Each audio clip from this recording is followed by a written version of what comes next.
저는 올해로 32살로 자영업을 하고 있는 사람이고 남편과 결혼한 지 이제 겨우 1년하고 10개월 정도가 지났습니다. 하지만 제 결혼 생활은 처음부터 지금까지 전부 속이 시커먼 사기에 불과했고 남편과 시어머니의 속셈을 알게 된 이상 두 사람을 손절하고 다신 얼굴 마주하는 일 없게 하는 것만이 답인 것 같네요. 저는 일찌감치 대학을 졸업하고 직장 생활보다는 제 장사를 하고 싶다고 생각해서 부모님께 창업자금으로 2천만 원을 빌렸습니다. 대학 다닐 때 4년 내내 식당과 카페에서 아르바이트했던 경험과 그때 모았던 500만 원을 보태 배달 전문 식당을 차렸어요. 돈이 부족했기 때문에 완전 뒷골목 중에서도 눈에 띄지 않는 건물에서 장사를 시작하게 되었는데 홀 영업은 도저히 무리였지만 오히려 그것 때문에 배달에 올인을 할 수 있었죠. 제가 식당과 분식집 주방에서 일해본 경험이 있어서 한식과 분식을 동시에 운영했고 커피 머신도 중고로 하나 구입해서 커피와 디저트도 따로 상호를 내고 팔았어요. 처음엔 정식으로 직원 구할 돈도 없어서 엄마도 나와서 도와주고 바쁜 주말에는 제 친구들도 일당을 받고 도와주러 종종 나왔는데 경험 삼아 시작했던 가게가 생각보다 장사가 잘 되었고 지금은 직원들도 여러 명을 쓸 정도로 바빠졌습니다. 제가 손님들께 제공하는 음식도 한식과 분식을 벗어나 파스타 피자 같은 양식이나 족발보쌈에 얼마 전엔 삼겹살까지 사업자 등록을 해서 커다란 가게 하나에서 여러 가지 음식과 디저트까지 만들어 팔고 있습니다. 주방 공간은 하나지만 사업자는 여러 개인 그런 시스템이죠. 젊은 여자가 처음에 음식 장사를 한다고 하니까 주변에서 안 좋게 보는 시선들도 있었고 처음에는 직원을 저보다 나이가 많은 아주머니들로 구하다 보니까 분명 제가 사장인데도 무시하는 분들이 많이 있었어요. 음식 장사는 맛이라 생각해서 요리 경력 많은 아주머니들을 비싼 월급 주고 고용했더니 이렇게 하면 안 된다. 저건 저렇게 해야 한다며 제가 만들어 놓은 레시피를 마음대로 바꿔서 하는 바람에 음식 맛이 달라진다고 항의가 엄청 많이 들어왔었죠. 많은 시행착오를 겪고 지금은 아주머니들 내보내고 젊은 친구들 위주로 직원들을 구성했어요.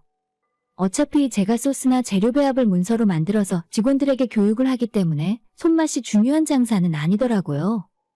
덕분에 한 달 매출은 5천에서 6천 정도씩 꼬박꼬박 나오고 있고 이것저것 뗄 거 다 떼고 나면 저는 사장 몫으로 20% 정도 남겨가고 있는 것 같습니다. 장사하시는 분들은 아시겠지만 저도 주 6일을 일하고 있는 입장에서 생각보다는 돈을 많이 못 가져가고 있어요. 전부 재료비로 다시 재투자하고 직원도 넉넉하게 쓰다 보니 돈은 많이 남지 않는데 그 대신에 단골들도 늘어나고 남들 다 망하고 힘들다 하는 어려운 시국에서도 꾸준하게 매출이 나오고 있습니다.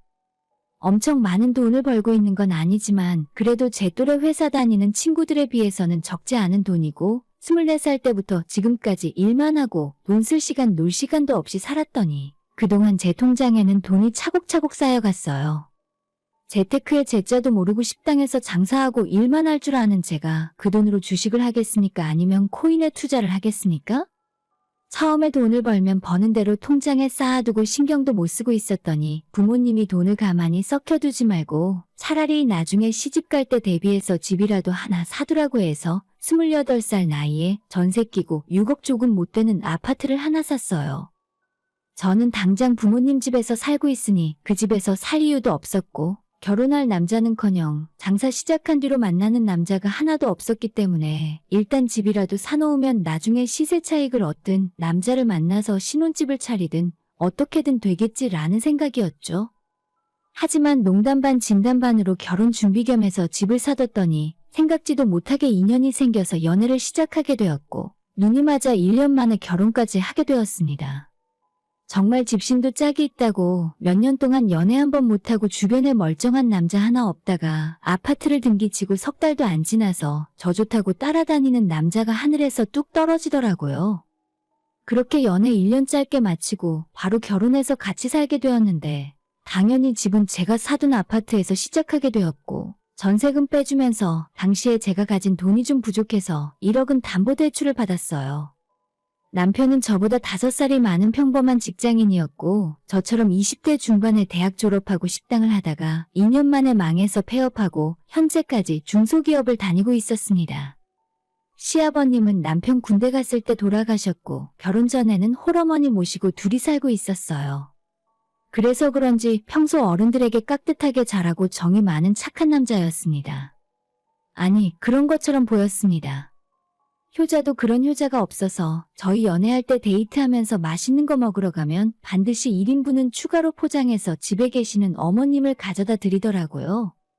그 모습이 제가 볼 때는 나빠 보이진 않았지만 홀어머니의 효자 외아들이라면 대충 머릿속으로 상상되는 것이 있기 때문에 이 사람과 내가 결혼까지 할 수 있을까 싶었죠. 아니나 다를까 결혼 준비하면서 남편은 은근히 제게 시어머니랑 같이 살면 안 되냐는 식으로 이야기했고, 저는 앞으로 우리가 아이 낳고 살 텐데 어머님까지 모시고 살면 불편하고 좁아서 절대 안 된다고 딱 잘라서 거절해버렸습니다. 오빠 미안한데 나는 시어머니 모시고 살 수 있는 그런 성격의 사람이 아닌 것 같아. 그런 여자 만나려면 다른 사람 찾아봐. 난 절대 못하니까. 이런 이야기는 확실하게 이야기 안 하면 결혼 생활하는 내내 계속 미련이 남고 다툼이 생길 것 같아서 초반에 확실하게 못을 박았습니다. 만약 너가 나중에라도 홀로 계신 어머니 모시고 살고 싶으면 나랑 결혼할 생각하지 말고 너가 혼자 평생 모시고 살던가 아니면 지금 당장 헤어지고 시어머니 모시고 살아도 좋다는 착한 여자 찾아서 결혼하라고 분명하게 이야기했어요. 제가 집에서 살림하는 사람도 아니고 하루 종일 가게에서 일을 해야 하는데 저녁에 퇴근하고 집에 와서 시어머니 눈치 보면서 살고 싶은 생각은 전혀 없었습니다. 홀어머니 모시고 싶어하는 남편이 잘못된 것도 아니고 같이 살고 싶지 않은 제가 잘못된 것도 아니잖아요. 그냥 저는 싫을 뿐이니까 그런 이야기할 거면 나랑 결혼하지 말라고 이야기한 것뿐입니다. 제가 워낙 단호하게 선을 긋고 이야기하니까 그 뒤로 시어머니 모시고 같이 살자는 말은 하지 않았고, 대신 어차피 가게 마감 시간 때문에 저는 항상 퇴근을 밤늦게 하니까 저 오기 전까지 어머님이 집에 오셔서 남편이랑 저녁 먹고 시간 보내는 정도는 뭐라고 하지 않겠다고 이야기했었죠. 저는 이 정도까지만 해도 제가 진짜 많이 양보한 거라고 생각했어요. 어머님 사시는 곳이 우리 집에서 차로 15분 정도 걸리는데 남편이 회사 퇴근길에 어머님 댁에 들러서 놀다 오던지 아니면 우리 집에 모시고 와서 저녁 먹고 가면 저랑 마주칠 일도 없을 거고 아무 상관 없을 줄 알았습니다. 그렇다고 해서 시어머니랑 완전 담쌓고 안 보고 살겠다는 건 아니지만 저도 하루 종일 힘들게 일하고 온몸이 땀에 쩔어서 밤늦게 집에 오는데 그런 모습으로 시어머니 마주하고 싶진 않았어요.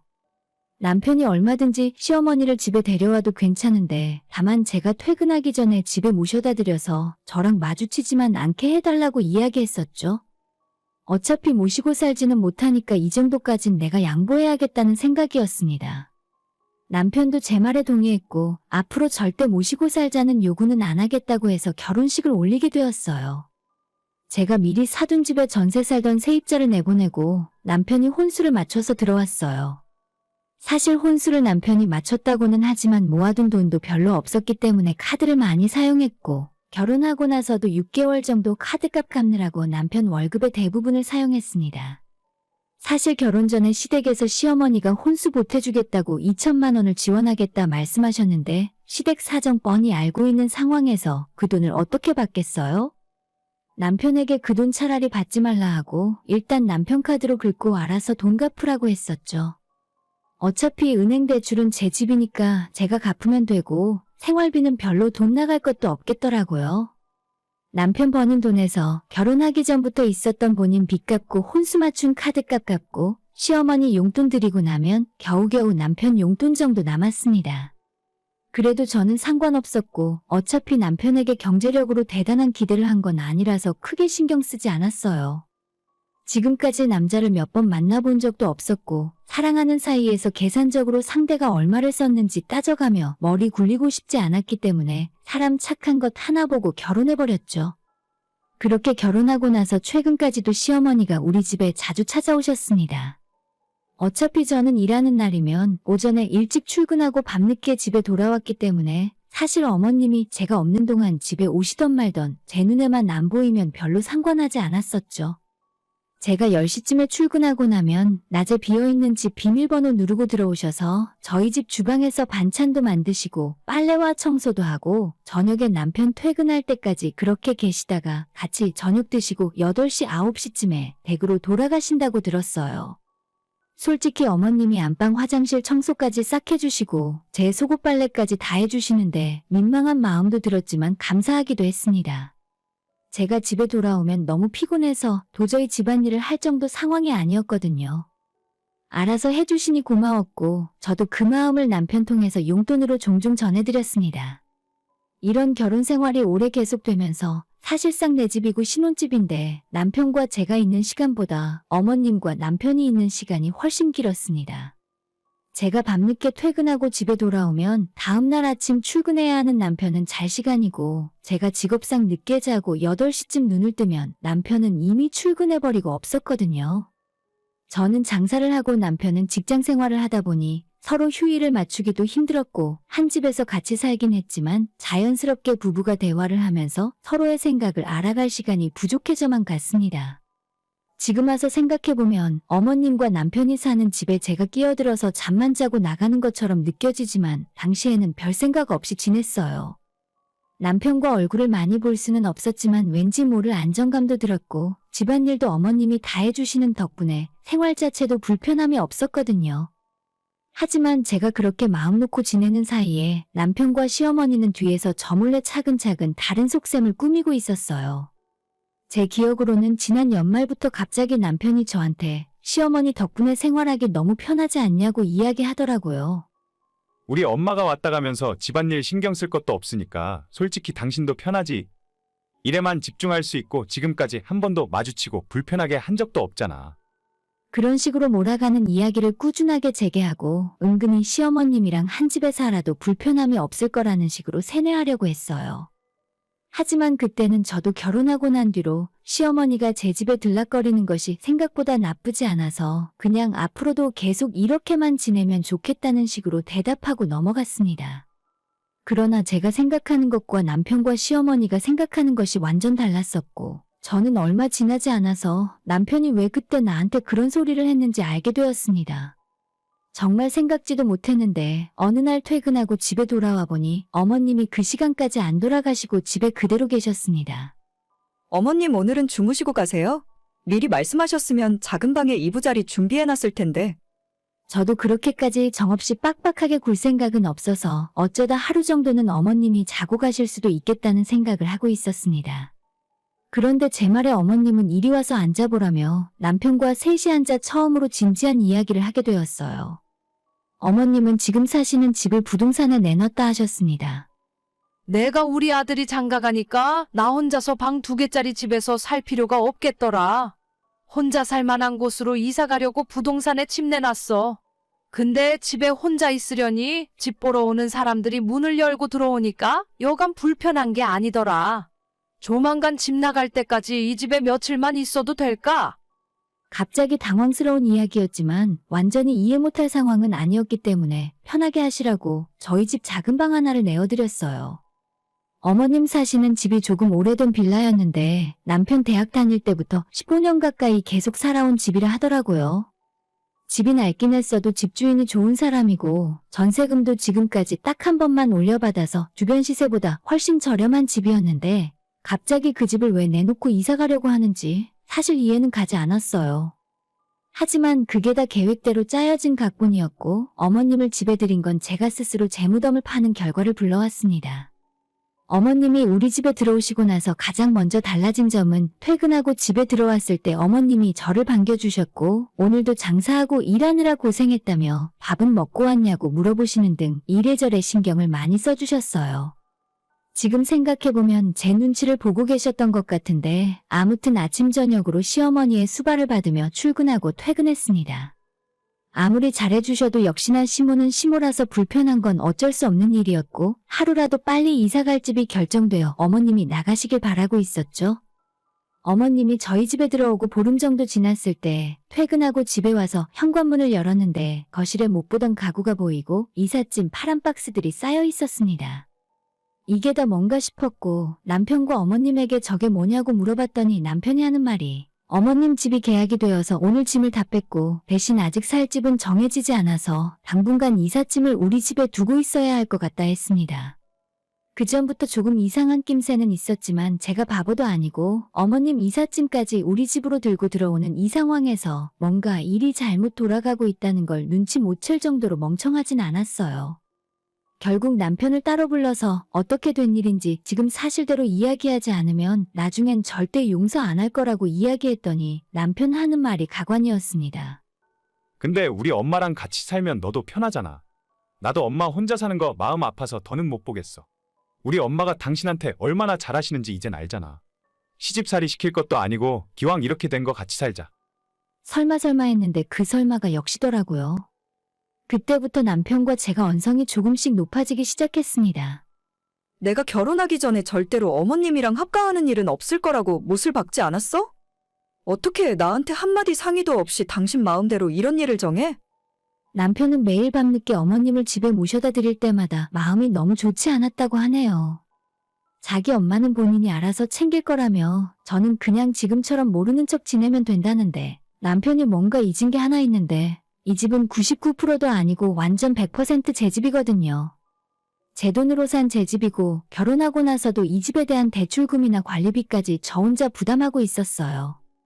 남편의 벌이로는 시어머니 용돈 드리고 우리 부부 공동생활비 내고 나면 남는 돈도 얼마 없어서 제가 남편의 월급은 알아서 관리하라 하고 결혼하고 지금까지 신경도 쓰지 않았습니다.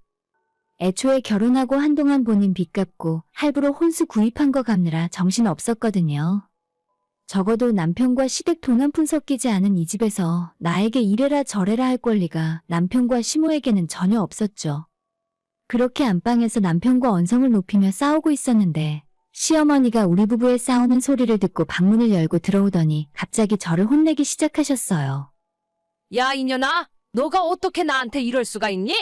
내가 지난 1년 동안 밥 해주고 빨래 해주고 청소하느라 들락거릴 때는 너도 좋다고 아무런 말 안 해놓고 이제 와서 같이 살자니까 나를 필요 없다고 내쫓으려고 해? 내가 니네 집 출장 파출부냐? 그럴 거면 차라리 나한테 돈이나 제대로 주고 부려먹었어야지. 오냐, 내가 나가줄 테니까 그동안 집안일 해준 거 한 달에 500만 원씩 쳐서 그 돈 내놓지 않으면 나도 한 발짝도 못 나가. 아니 애초에 제가 집안 살림 해달라고 어머님께 부탁드렸었나요? 저는 결혼할 때 남편에게 했던 말이 나 없을 때 어머님이 왔다 가시는 것까지 못하게 하진 않겠다고 나름대로의 호의를 베풀었잖아요. 내가 미쳤다고 어머님 끌고 와서 강제로 우리 집에 집안일 좀 나 대신해달라고 했겠습니까? 어머님이 아무 말이나 짓거리는데 남편이란 놈은 애매한 태도로 시어머니도 안 말리고 그냥 가만히 서 있기만 하더라고요. 내가 그 모습 보고 어처구니가 없어서 남편에게 한 소리 했어요. 내가 어머님 오시라고 했어. 당신이 모셔왔잖아. 어머님 인건비는 내가 아니라 당신이 드려야지. 며느리가 아니라 아들 밥 차려주고 아들 빨래 해준 건데. 라고 이야기했더니 남편은 여전히 꿀먹은 벙어리고 어머님이 또다시 대신 나서서 이 집이 네 집이라며? 내가 네 집안 살림 대신해줬지 이게 내 아들 집이냐? 이렇게 된 것이 전부 제 탓이고 제가 불쌍하게 혼자 사는 노인 데려다가 강제로 집안일 시키고 돈도 안 주는 나쁜 며느리라는 식으로 말씀을 하셨습니다. 저도 장사 몇 년 하면서 더러운 꼴 많이 보고 험한 일 많이 당해서 화내는 거라면 자신 있었지만 60도 넘은 어머님에게 차마 소리 지를 수는 없어서 대신 남편에게 소리를 질렀어요. 당장 너네 엄마 데리고 내 집에서 나가라고요. 너랑 이혼할 거고 나중에 서류는 보내줄 테니까 너랑 어머님 짐이랑 다 챙겨서 들고 나가라고 소리를 빽빽 질렀습니다. 그러자 남편은 어머님 집까지 다 빼고 왔는데 이제 와서 어디로 나가라는 거냐며 자기는 이혼당할 정도로 잘못하지 않았다며 버티고 어머님은 분위기 파악을 못했는지 한술 더 떠서 자기들은 둘이고 저는 혼자니까 집이 싫으면 저보고 나가라더군요. 나보고 나가라면 제가 못 나가고 쩔쩔매고 있을 것 같았나 보죠? 남편에게 지금이 마지막 기회라고 내가 짐 싸서 나가기 전까지 너네 엄마 내쫓지 않으면 너도 결국엔 이 집에서 나가게 될 거라고 이야기했는데 끝까지 저보고 자기 엄마 이해 좀 해달라고 같이 사는 게 뭐 어떠냐는 식으로 정신을 못 차렸습니다. 저는 말도 안 통할 것 같고 더 이상 시간 끌 필요도 없어서 간단한 옷만 챙겨 들고 그날 바로 집을 나와 친정으로 향했습니다. 엄마 아빠가 결혼한 딸내미가 한밤중에 짐 싸들고 집에 들어오니 깜짝 놀라며 무슨 일이냐고 물으시길래 이런 상황이라 남편과 이혼할 거라 말씀드리고 제가 알아서 하겠다고 했어요. 다음 날 날이 밝자마자 바로 부동산에 집을 전세로 내놨고 남편은 그 사이에도 계속 제게 카톡을 보내서 자기가 중간에서 잡음 없도록 잘할 테니까 한 번만 시어머니와 같이 살아보자며 눈치 없는 소리를 하더라고요. 답장도 하기 싫어서 그냥 가볍게 무시해버리고 출근해서 일을 하고 며칠 동안 있었는데 어느 날 낮에 시어머니가 제게 전화를 하셨습니다.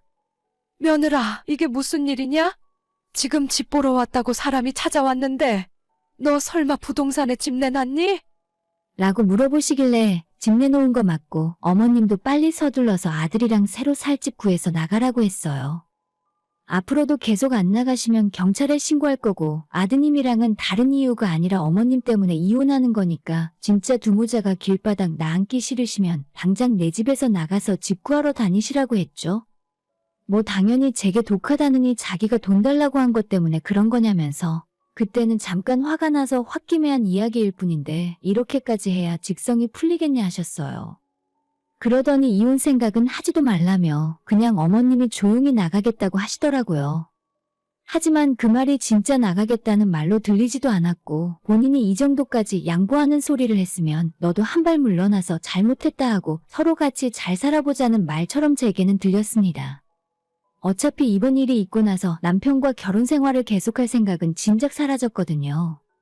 왜냐하면 어머님에게 폭언을 듣고 있는 저를 지켜주지는 못할 망정 그 상황에서 시어머니 편을 들고 있는 남편을 보니까 세상 오만정이 다 떨어졌습니다. 내 편을 안 들어주는 사람을 제가 왜 내 집에서 먹이고 재우면서 같이 살겠습니까? 어머님, 괜히 마음에도 없는 소리 하실 필요 없고 이제는 저한테 사과하실 필요도 없어요. 그냥 오늘 저녁에 어머님 아들이 퇴근하고 집에 오면 내일부터는 두 분 사실 집 알아보러 다니시면 돼요. 빨리 집에서 어머님 짐을 치워야 집이 나갈 것 같으니까 이번 주 안으로 꼭 부탁드릴게요. 라고 이야기하고 전화를 끊었습니다. 30분쯤 지나서 이번엔 어머님이 아니라 남편에게 전화가 오더니 진짜 이혼할 생각이냐고 저보고 너무 이기적인 사람이라며 돈밖에 모른다는 식으로 이야기하는데 그냥 웃기지도 않았어요. 긴 말할 필요 없고 진짜 험한 꼴 당하기 전에 빨리 당신 엄마 모시고 살지 말아봐. 나는 더 이상 할 말 없어. 이번 주 지나면 사람들 불러다가 내 집에서 강제로 쫓아낼 거야. 라고 이야기하고 전화 끊고 그 뒤로 오는 전화는 받지도 않았습니다. 저보고 집이 싫으면 집에서 나가라고요? 집주인이 집에서 나가면 그 집은 팔거나 세를 주는 겁니다. 공짜로 눌러앉아 살던 군 식구들은 내쫓기는 것이 당연한 일이고요. 그리고 또다시 며칠 뒤에 남편에게 전화가 와서 시어머니가 가진 돈으로 구할 수 있는 집이 마땅한 게 없다 하소연을 하는 겁니다. 원래 시세보다 싸게 살고 계시던 집을 빼면서 그 집엔 이미 다른 사람이 들어와서 살고 있고 가진 돈이 부족해서 비슷한 집을 구할 수도 없는 상황이랍니다. 저보고 상황을 좀 봐달라고 하는데 제가 그럴 이유가 하나도 없잖아요? 너가 전세 대출을 받던지 아니면 월세방을 구해서 살던지 그걸 나한테 이야기하지 말고 알아서 하고 반드시 주말까지 집을 싹 비우라고 못을 박았습니다. 그렇게 이야기했지만 안 나가고 버틸 걸 알고 있었기 때문에 월요일 아침에 이사업체와 함께 찾아가 보니 현관문 비밀번호를 바꿔놨더라고요. 제가 마스터키를 갖고 있다는 사실은 전혀 모르고 있었나 봐요. 못 들어오게 비밀번호까지 바꾼 것이 너무 괘씸해서 정말 제대로 복수해줘야겠다 싶었죠. 마침 어머님은 외출을 하셨는지 집에 안 계셨고 저는 이삿짐 센터 아저씨들이랑 집에 들어가서 제 짐과 어머님 남편 짐을 집에서 모두 빼버렸습니다. 제 거는 따로 빼서 친정집으로 가져가기로 했고 남편과 시어머니 짐은 일단 이삿짐 센터에 있는 임시 보관 창고로 들어가게 되었죠. 남편이 해온 냉장고, 세탁기 같은 혼수부터 시작해서 어머님이 가지고 들어온 짐까지 싹 다 포장해서 가지고 나갔어요. 거의 일이 마무리되었을 때 어머님이 집에 오셔서 텅 비어버린 집을 보시고는 이게 대체 무슨 일이냐며 저를 붙잡고 통곡을 하기 시작했습니다. 저는 자세한 이야기는 나중에 아드님에게 들으시라 하고 어머님을 내쫓고 현관 비밀번호를 바꿔버렸어요. 마스터키는 저만 갖고 있기 때문에 비밀번호를 바꿔버리면 남편이랑 어머님은 더 이상 집에 들어올 방법이 없는 상황이었죠. 집에 가려고 나왔는데 엘리베이터 앞에서 기다리고 있던 시어머니는 제 바지가랑이를 붙들며 울고불고 난리가 났습니다. 뿌리치고 집에 가는 길에 남편까지 전화를 하더니 어떻게 너가 이럴 수가 있냐고 하길래 빨리 집 구해서 이삿짐 센터에 보관 비용 치르고 너네 두모자 짐 찾아가라고 말했죠. 남편도 이제 더 이상은 저랑 못 살겠다 생각했는지 며칠 뒤에 만나서 같이 이혼 서류 쓰고 결국 그렇게 결혼 생활을 끝내게 되었어요. 서류 접수까지 다 끝나고 저는 다시 일을 하러 가게로 돌아가려는데 마지막으로 남편이 제게 너가 쫓아내고 우리가 지금 어떻게 살고 있는지 알기나 하냐고 묻길래 그냥 한마디 해줬습니다. 그걸 내가 왜 알아야 하는데? 길바닥에서 박스를 깔고 지내던 말던 나랑 이제 상관없는 일이잖아. 모든 일이 다 끝난 지금 다시 생각해도 남편이 정말 무슨 생각으로 시어머니를 막무가내로 집에 데려왔는지 모르겠어요. 일단 데려오기만 하면 어떻게든 되겠지라고 생각했던 걸까요? 세상에 이딴 식으로 합가를 하는 사람이 어디 있습니까? 어떤 며느리가 기왕 이렇게 된 거 마음 맞춰서 잘 살아봅시다 하면서 그냥 넘어가겠어요? 진짜 30밖에 사람들이고 남편이 효자인 것은 진작 알았지만 이 정도로 생각이 없을 줄은 몰랐어요. 결혼하기 전에 주변에서 효자랑 결혼하면 피곤하다고 할 때도 부모님에게 잘하는 건 당연한 거 아닌가 생각했는데 이래서 그런 말들을 나한테 하셨구나 싶었습니다. 아무튼 이젠 다 끝났고 그 집은 정말로 다시 전세를 주고 저는 친정 부모님 집에서 같이 살고 있습니다. 결혼이라는 건 아직 제게 좀 이른 것 같아요. 지금은 열심히 일을 할 때고 나중에 진정으로 저와 생각도 비슷하고 마음 맞는 사람 만나게 된다면 그때 다시 생각해봐야죠. 적어도 이번 일을 계기로 효자는 만나고 싶지 않아진 것 같아요. 오늘의 사연은 여기까지입니다. 구독과 좋아요, 알람 설정 부탁드려요. 다들 행복하시고 좋은 하루 되세요.